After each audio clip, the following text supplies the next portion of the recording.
Tribunals penyebab kebakaran di Kebun Cengkeh Ambon yang tewaskan lansia diduga karena korsleting listrik. Kasih Humas Polresta Pulau Ambon dan Pulau-Pulau Lease Ibda Janet Luhukai mengungkapkan kebakaran rumah di BTN Kebun Cengkeh diakibatkan korsleting arus pendek listrik. Akibatnya pemilik rumah Mariam Basalama 63 tahun meninggal dalam peristiwa tersebut. Pasalnya saat kejadian tetangganya Andi Rumbaru 59 tahun berusaha membangunkan penghuni rumah untuk segera keluar dari rumah tersebut. Namun usahanya itu sia-sia karena penghuni rumah tidak juga keluar dari dalam rumahnya. Andi mengaku saat itu ia berencana untuk mendobrak pintu rumah dari luar, namun dia mengurungkan niatnya karena kobaran api mulai menjalar hingga membakar ruang tamu dan rumah tersebut.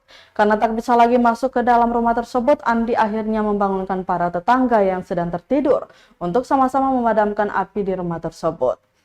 Kebakaran berhasil dipadamkan 1 jam kemudian setelah 6 unit mobil pemadam kebakaran dikerahkan ke lokasi kebakaran.